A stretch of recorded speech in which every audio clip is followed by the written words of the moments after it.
Welcome back. It's the appointment no one saw coming. Yeoman second-class Joshua Kelly, also known as drag queen Harpy Daniels, announced on TikTok he would be a digital ambassador for the US Navy SEALs. He was one of several diverse faces chosen to reach a wide range of potential candidates, the Navy said, as it seeks to recruit more Gen Z servicemen and servicewomen and apparently service them. Well, I'm joined from New York by former US Navy SEAL Rob O'Neill, the man, of course, who killed Osama Bin Laden on that incredible raid. Rob, I did think of you the moment I heard about this story as to what on earth you would make of this new recruitment drive by your old people. I mean, what is going on here? Well, thanks for having me, Piers. I don't know what's going on here. It's, for some reason, they like to go woke a lot, excuse me, a lot of different places. And the woke move is not working at all. I'm all about freedom. And if people want to do what they want, do it behind closed doors, even out to sea. If the guys want to have a drag show, my first question would be, where's the chief's mess and who made this decision? But if they want to do it, you know, what goes on at sea stays at sea. However, using for an enlisted sailor, enlisted soldier should not be famous in the first place. You shouldn't really be on social media, certainly not be advertising for the Navy on a Chinese espionage site, which is TikTok. And what we're supposed to be doing is projecting alliance solidarity, forward defense, and deterrence. And to have a drag queen, that's not going to deter the Chinese, who are actually trying to globally take over. And to me, this is just part of a long-standing scheme that goes way back to the USSR, where they're trying to demoralize our make something not normal just so that we think it's normal, and then they can also Rob, this follows, of course, the furore over the Bud Light campaign using Dylan Mulvaney, the trans influencer who until very recently identified as male.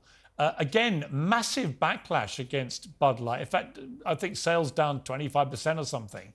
You can't help thinking this will have the exact opposite effect that the Navy hope it will. Why would people watch this, the right people for the Navy SEALs, and think that's what I want to join? I don't get it. They won't. They won't. Bud Light didn't realize who their audience was. And again, not that there's anything wrong with what's going on, but you're going to lose your audience. And the people who aren't being heard right here are the men and women who are now serving in the military, and the young men and women who might potentially join that maybe won't because of stuff like this. There's a cutoff in leadership where they're making a decision based on what a politician wants them to make so that they can get a job later, and the politician's happy. And the news media, for the majority, won't cover it because it's not the woke leftist thing to do. I mean, like I said, I'm all about freedom. Do what you want, but we need the military is not there for a lot of this command climate. How are you feeling today? Nonsense. It's supposed to be are you ready for war today? Because you should be. And when we need to go, we go. And then all the other nonsense, which comes with after the war, is down to the diplomats. They're using the military for the wrong reasons. This is the wrong way to recruit. And I talk to people in the military. I travel the country. I travel the world. And it's not just scientific polls that I listen to. I'm getting the pulse of the people, and a majority of people don't want this for that reason. Not that there's not a place for it. This certainly isn't it.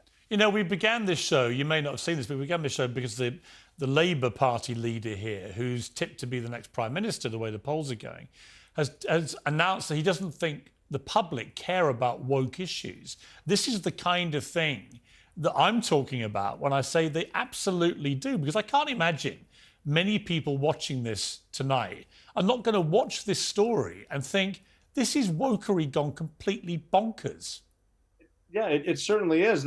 There's, like I said, there's a time and place for everything. But even with like liberal issues, they're being hijacked by leftists because they're going so far to the left that it doesn't even make sense anymore.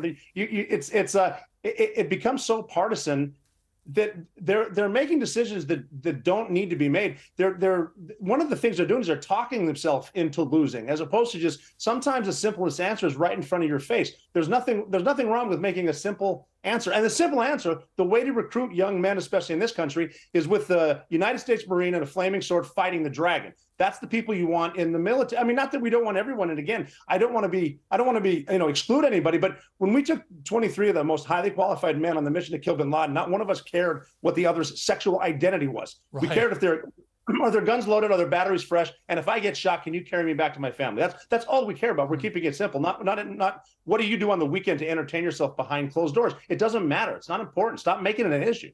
Yeah, it's just, are you good enough, right? Are you good enough to do your job and potentially save the people you're with from getting killed. I mean, that seems to me to be the criteria to be a Navy SEAL. Hey, I know that's the reason I got picked. It wasn't because I was the smartest guy in the room. I just happened, you can point me in the right direction and tell me who the bad guy is, and hopefully I shoot the right person. I was smart enough to do that. We can leave the other stuff to other people, but do your job, do it right, and then come home. You know, I was thinking of you the other night. I was watching Zero Dark 30, of course, about the Bin Laden raid. And then a week earlier, I watched Captain Phillips. And I also watched with my sons Lone Survivor. And I suddenly remembered that you were on all three of those missions. I watched those movies, you know, and enjoyed them as entertainment. What the hell is it like for you to watch these movies when you were actually on all of them? Lone Survivor was actually on today, just an hour ago, and I was watching part of it. A great movie, great acting. The only complaint is they couldn't find mountains that were actually steep enough for the actors to jump off of, what these heroes actually did. And you can't explain the heat that's there and what it's like to have an enemy trying to kill you. And then Captain Phillips, you know, leaving your daughter's classroom on your birthday, jumping into the Indian Ocean 16 hours later, than rescuing Richard Phillips on Easter Sunday. And then, you know, Zero Dark 30, that's just proof that there's one big team. The woman that found Bin Laden was a woman, an actual tough woman that found Bin Laden. If you want to recruit, use her. If you want to get an awesome female operator, watch that movie. Try to be like Maya, the character. Great movies, all. There wasn't enough time to tell all the stories, but yeah, it is funny. I'm just proof that wherever you are, be there, and anything can happen in your life. Did you ever meet that lady Maya for the real one? Yeah, I met her. I met her the first day. She was the one that said, the reason you're here is because this is as close as we've ever been to Osama bin Laden. We did the mission. I saw her a few months later in a bar in New York over a beer, and I said, hey, how was all the blowback? And she said, I didn't even get a parking spot. You guys, real heroes. Rob, it's great to talk to you. Thank you so much. The old phrase, go woke, go broke. At some point, they're going to realize it's actually true. Right? At some point, they're going to prove themselves right. Yeah, exactly. Rob, great to see you. All the best. Thanks, Gary. Anytime.